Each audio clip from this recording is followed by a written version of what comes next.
Shalom shalom bene data, umwami Yesu abaho umugisha ku rukundo mukunda ijambo rye. Uyu ni wa mwanya wacu mwiza cyane wo kuganira ku ijambo ry'Imana. Muhabwe umugisha bene data. Ni ukuri muraba agaciro kandi muraba ingenzi kuri uyu muhamagaro. Turimo turafatanya umurimo mwiza w'Imana kandi ndagira ngo mbabwire ngo Uwiteka Imana azabaho umugisha kuko ndabasengera. Haleluya. Ndabasengera ni ukuri abakunzi ba Anaweza. Ndabasengera kandi ndabyizeye ko Imana izarushaho kubagirira neza. Muhabwe rero umugisha. Uyu ni wa mwanya wacu mwiza wo kongera kuganira. Dushimye Imana ko iba yaturinze kandi ikatugenera n'uyu mwanya n'iby'agaciro kandi n'iby'igikundiro. Erega dufite impamvu zo gushima Imana kuko hari benshi baba baciyeho, bagiye, bageze ahacecekerwa amazina yabo yahindutse. Rero twebwe tuba tugihumeka, tuba dufite impamvu nyinshi zo gushima Imana kuko ibiba biduhiga biba ari na byinshi, ariko ukuboko kwiza kw'Imana kukabana natwe, ikaturinda, ikaturengera. Bene data, murumva atari by'agaciro? Imana yacu ishimwe kwiturinda, itugirira neza kandi ko itubera amaso. Nihabwe rero icyubahiro.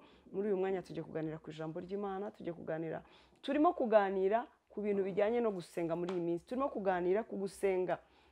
Gusenga ni iki? Ibyo twarabiganiriye. Inyungu zo gusenga, zimwe mu nyungu zo gusenga twaraziganiriye, izindi nawe urazizi, uzagenda uhishurirwa izindi, cyangwa nawe hari izuzi uzongera kuzo twamaze kuganira.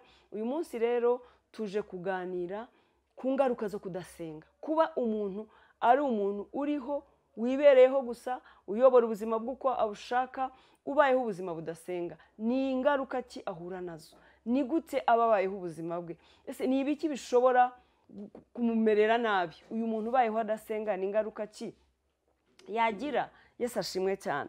Haleluya.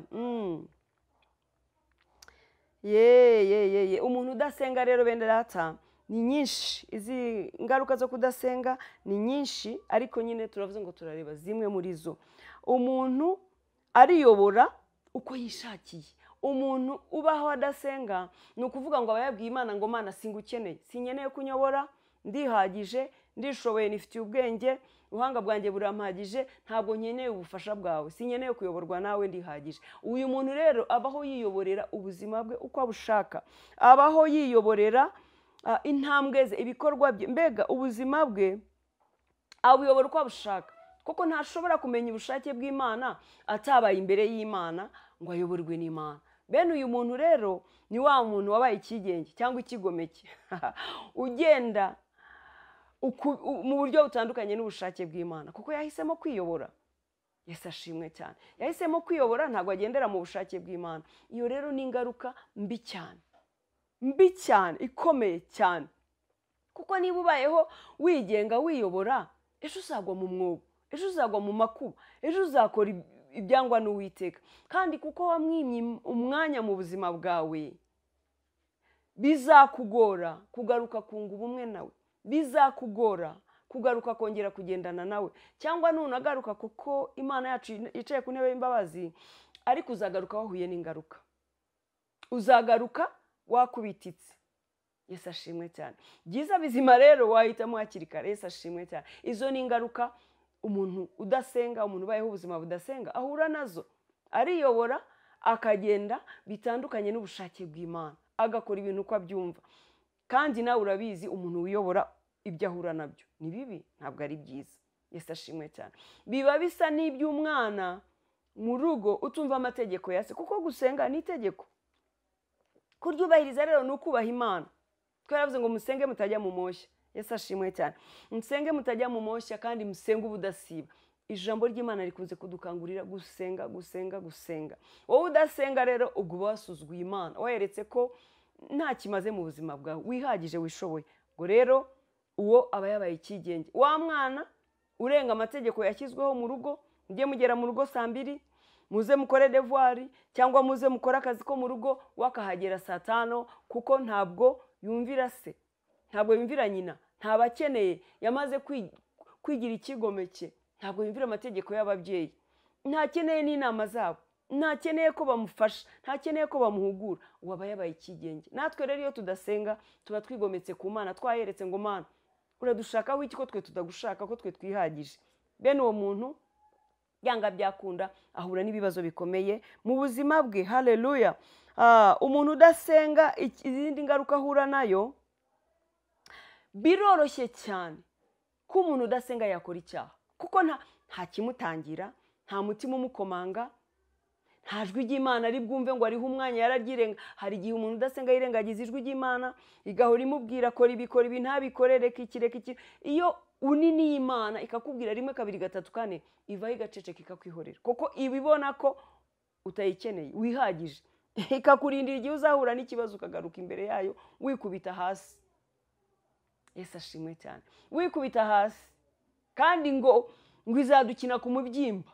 Twebwe abo yabwiye ntitwumve, ntidukore ibyo ishaka, ntituyiyoboke, nugarukurira izabanza ikwihorera ubanza ukubitike. Yesu ashimwe cyane. Cyangwa se n'akanyafu kakugereho. Kwa kundi umwana wawe akora amakosa yirengagije amategeko yawe, wamugiriye inama ntayumve, wamubwiye ngo aha ntihakwiriye ibi ntibikwiriye ntabyumve, akagenda agahura n'ingaruka, kandi yaza nawe ukamukubita akanyafu. Ntitujya tubakubita abana bacu se? Hari igihe rero uyu muntu nawe akubitwa akanyafu n'umwami Imana. Yesu ashimwe cyane.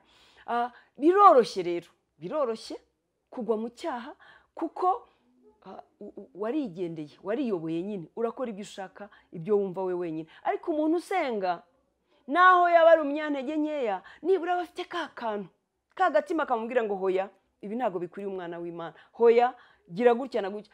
Wenda ashobora kunanirwa none kumvira Imana kubera intege nke, ariko ejo akagaruka kubera ko bagifite wa mutima umukomanga. Umuntu rero wiyobora, utegera Imana, udasenga, wa mutima ugera ukaba kahebwe, ugasigara utumva Imana. Haleluya. Uyu muntu udasenga ahorana umutima uhagaze, umutima ufite ubwoba, buri kintu cyose kimugezeho kiramuhahamura. Harimo ababura ibitotsi, harimo abiyahuza ibiyobyabwenge, harimo abajya mu busambanyi, mbega droge mu buryo butandukanye, akidroga agakora ibintu yibwira ngo nibyo biri mu muhesha amahoro, yibwira ngo ninywa inzoga ndasinzira, ariko burya abashakira amahoro aho atari. Yesu ashimwe cyane. Ahorana umutima uhagaze, uhahamutse, umutima utamuturijemo, kuko ntagira amahoro. Ibibazo iyo ubifite urahahamuka, akaje kose kagakubita hasi. Kubera iki? Nta mahoro ufite. Wagiye kure n'isoko y'amahoro. Aho amahoro aturuka ntabwo uhagera. Amahoro atangwa n'Imana. Haleluya. Ijambo ry'Imana rivuga ngo ndi isoko y'amahoro. Imana niyo soko y'amahoro. Imana niyo mutabazi wacu. Iyo dufite ibitugoye, bituremereje, tubibwira Imana, tukaruhuka, ikaduha amahoro, ndetse ikaturwanirira. Ariko umuntu utegera Imana, udasabana n'Imana, utaba mu kubaho kw'Imana, by'ukuri ikibazo cyose kimubayeho kiramuhahamura. Hariho abasara kiruka mu muhanda. Ntabwo nshatse kuvuga ko abasara, abagira ibibazo, abagendera bose ari abatubaha Imana, ariko nshatse kukubwira ko byoroshye cyane ku muntu utegera Imana, udasenga ngo yumve ijwi ry'Imana, yumve ihumure riturutse ku Uwiteka. Biroroshye cyane guhahamurwa na buri kibazo, ukabaho ubuzima budatekanye, budatuje, budafite amahoro, kuko abasenga amahoro bayahabwa n'Uwiteka. Haleluya. Umuntu udasenga ahora abona ibintu mu buryo buri negative. Umuntu udasenga ahora abona ibintu mu buryo bubi, ntacyo ashima, nta cyiza abona, ntamenya gushima Imana. Uwamugiriye neza ntamushima, ahora gusa yumva ari umuntu uca imanza. Runaka yarandetse, yarantaye, mahese nkanjye bamenya gute ko bareba abakire bene wabo? Naho waba wamugiriye ute, naho waba wamukoreye ibintu byiza gute, ntabwo agira umutima ushima, ntabwo agira umutima ubona ibyiza. Igihe cyose umuntu udasenga abona ibintu mu buryo bubi, mu buryo bwa biracitse, mu buryo bwa ni ibibazo birakomeye, ntaho ndi, nta buzima, nta kigenda. Nguko uko umuntu udasenga amera, ahora abona ibintu mu buryo bubi, buri negative gusa, nta cyiza abona, ntacyo ashima, nta kimunezeza. Kubera iki? Nta kamere y'Imana imurimo, nta kunyurwa ku murimo.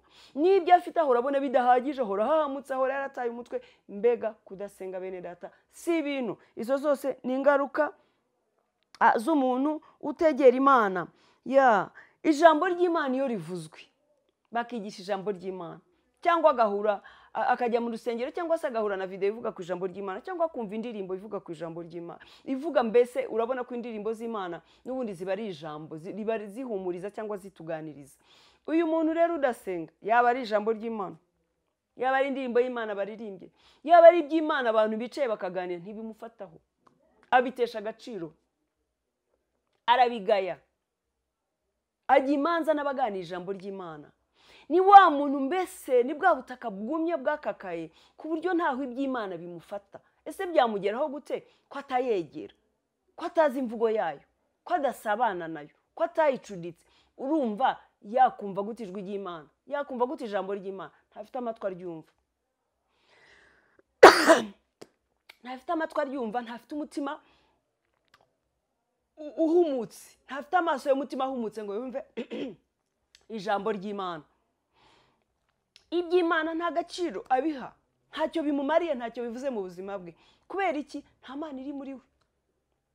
Ari mu isi, yuzuyemo iby'isi, yuzuyemo amagambo y'isi, yuzuyemo ibitekerezo by'isi, ariruka, arahamutse, biracitse, ibintu mbese birakomeye kuri uyu muntu, ntugire icyo umubwira.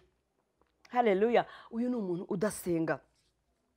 Bene data, uyu muntu udasenga biroroshye cyane. Erega iyo tuvuga abadasenga ntabwo tuba tuvuga abapagani batizera, tuba tuvuga na wa muntu uri mu nzu y'Imana, wa muntu witwa ko ari umukristo. Biroroshye cyane uyu muntu uri mu nzu y'Imana ugenda agaterana cyangwa akajya mu kiliziya kumva barigisha, padiri arigisha, pasiteri arigisha, abantu bararirimbye, abandi baratanga ubuhamya bw'iby'Imana yabakoreye, abavuga ati ariko se bariya bo bavuga ibiki?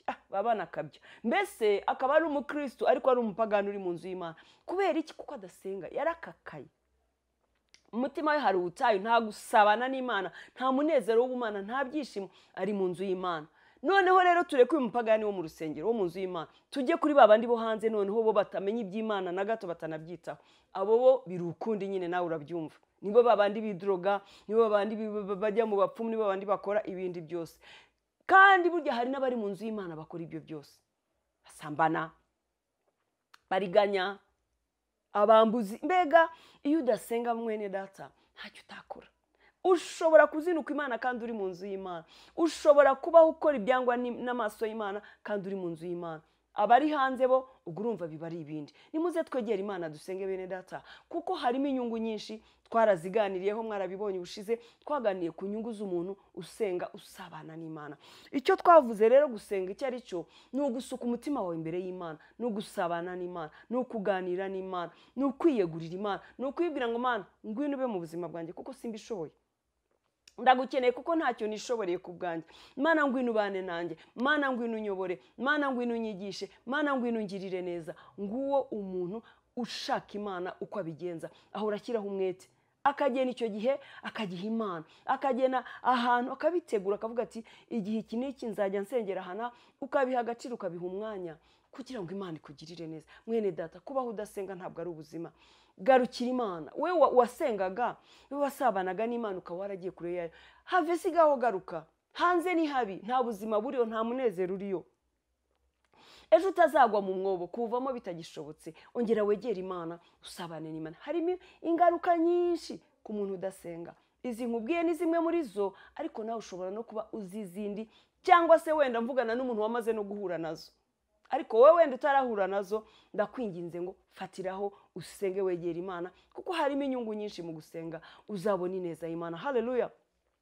Wowe uri kure rero, utarakira Yesu nk'umwami n'umucunguzi wawe, fatiraho, jya mu nzu y'Imana, akira umwami Yesu, shaka abakozi b'Imana bagufashe. Hari nomero yanjye kuri YouTube channel, ushobora no kumvugisha cyangwa ukavugisha n'abandi. Icyo nakugira inama mwene data ni ukwegera Imana no kwegurira Imana ubuzima bwawe. Izi ngaruka zose zitararinda zikugeraho, ndetse n'izindi nyinshi, kuko ni nyinshi cyane. Ngiye mba mvuze zimwe muri zo, mba mvuze bimwe bishoboka bikeya byo kugukangurira nawe kujya gushakashaka, byo kugukangurira nawe kwegera Imana.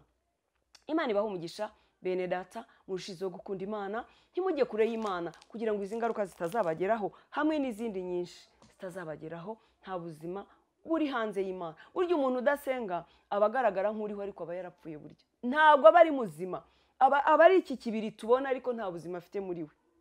Haleluya! Kuko ubuzima bwacu tuvoma ku Mana. Ijambo ry'Imana riravuga ngo hahirwa biringira Uwiteka, muri Yeremiya, hahirwa biringira Uwiteka, Uwiteka akababera ibyiringiro. Ngo abo bazahora bameze nk'igiti gitoshye giteye hafi y'amazi, ngo ntikizatinya umwaka amapfa yacanyemo, ahubwo ibabi ryacyo rizahora ari itoto rishashagirana rimeze neza. Kubera iki? kuko umuzi wacyo cya giti washoreye mu mazi, giteye hafi y'amazi, umuzi ushoreye mu mazi, kiravoma kuva mu mazi, amazi arakigeramo cyose kiratohagiye. No mu gihe ibindi biti byo mu butayu byumye, amababi agwa mu zuba, ariko icyo giti kizahora gitoshye. Niko umuntu wizera Imana, usenga Imana, ubana n'Imana amera. No mu gihe cy'ibibazo ahora akeye mu maso, ahora akeye mu mutima, kuko azi ko Imana iri mu ruhande rwe ishobora byose. Ndagukangurira rero kwegera Imana mwene data no gusenga. Baho ubuzima busenga. Uzaterana n'abandi, uzajya mu rusengero hamwe n'abandi, uzajya mu kiliziya hamwe n'abandi, muzasengana n'abandi muri rusange, ariko ndagukangura kujya ugira umwanya wawe w'umwihariko wo kubana n'Imana. Na Yesu umwana w'Imana ari muri iyi si, ngo yirirwaga akora imirimo yose, ngo ariko bwakwira nijoro akajya ku musozi Yerayoni, ngo akarara asenga ari imbere y'Imana, kugira ngo Imana imuhishurire ubushake bwayo abashe kubugenderaho. Imana imuha imbaraga zo kuba muri iyi si, kuko nawe yari afite akamero, yari yaraje ari umwana w'umuntu yambaye umubiri nkatwe, kandi nubwo yari afite akamero k'Imana, ariko yaje kubana natwe, yambara umubiri wacu, abaho mu buzima nk'ubwo turiho, nk'ubwo tubayeho natwe. Yari afite umubiri nk'uwacu. Byamusabaga kuba mu nzu y'Imana, byamusabaga gushaka Imana kugira ngo yongere abone imbaraga zo kuyikorera. Nkanswe wowe nanjye, twebwe b'abanyabyaha b'abanyantege nkeya, egera Imana mwene data, izi ngaruka zose zitazakugeraho. We kujya ugenda ugaragara nk'uriho nyamara upfuye, we kujya ubaho ubuzima buhahamutse bwa biracitse, kandi Imana yawe ishobora byose. Imana iraguha umugisha mwene data. Izi ziba ari impuguro, bari umugambi w'Imana. Ubutaha tuzongera tuganire, ariko numva muri iyi minsi Imana ishyizeho izi nyigisho zo gusenga, ibijyanye no gusenga, kwegera Imana, kwegera Imana, twegera Imana, tugire kamere y'ubumana, tubeho ubuzima bw'ubumana. Imana izajya iba mu ruhande rwacu kandi izajya itugirira neza. Imana abaha umugisha bene data aho muri hose, mwebwe abakurikiye ijambo ry'Imana, mwebwe abakunzi ba Anaweza, ni ukuri tuzarushizaho kugirirwa neza n'Imana no kubona neza y'Imana. Uwiteka barebe neza bishimire. Ndagushimiye Mana y'agakiza kanjye, soko y'ibyiringiro, ugize neza muri uyu mwanya mwami Imana. Ni wowe unshoboza, ni wowe unyobora, Mwuka Wera ni wowe ubana nanjye. Ntabwo kubwanjye, kubw'ubwenge bwanjye na kamere yanjye nabasha kuganiriza abantu amagambo akomeye nk'aya ngaya. Ndagushima mwami Imana ko wangiza akanwa kawe kugira ngo uvugane n'ubwoko bwawe, kugira ngo uhugure abana bawe, kugira ngo ubagirire neza mwami. Izina ryawe nirishimwe. Ndagushima ko nakwemereye mwami, narakwemereye, komeza unkoreshe Mana, kugira ngo bene data bakomeze batabarwe mwami. Birashoboka ko ari cyo wandemeye, ko ijambo ryawe riravuga ngo twaremewe imirimo myiza muri Kristo Yesu. Aharaho iyi niyo mirimo naremewe, ariko bene data nabo bakurikira ijambo bafite indi baremewe. Icyo ngusaba ni ukudushoboza gusenga, bashoboze gusenga, bashoboze guhunga umujinya uri hanze, bashoboze mwami Imana kugendana nawe, kugira ngo ubahe imbaraga zo kugendera mu mirimo wabahaye kugenderamo, zo kuzagira ibyo bamurika imbere yawe nyaguhora ku ngoma, zo kuzagira imirimo bamurika papa. Baha umugisha rero, barwaniye barengere, wari mu ntege nkeya, subiza imbaraga mu buzima bwe, mu bugingo bwe, waruguye umubyutse, abari barwaye ubakize, bari bashonje ubagaburire mwami, abashomeri ubaha akazi, ko kuri byose kubakwizana bakwiringira. Mwami Imana urakoze kuri uyu mwanya mwiza w'umugisha, ni umwanya w'igiciro, ntabwo twawufata uko twiboneye, kuko ni umwanya ukomeye, ni umwanya utangaje. Hariho umugambi wawe mwiza ku buzima bwacu. Niyo mpamvu utatureka ngo tugende burundu, tugwe twigendere uko dushaka, ubuzima bwacu tubeho uko dushaka, ahubwo ukatugaruza ubugwaneza. Niyo mpamvu y'izi nyigisho mwami. Icyubahiro ni cyawe papa. Turagushimiye, jyewe n'abakunzi ba Anaweza, mu izina rya Kristo Yesu, amen. Shalom.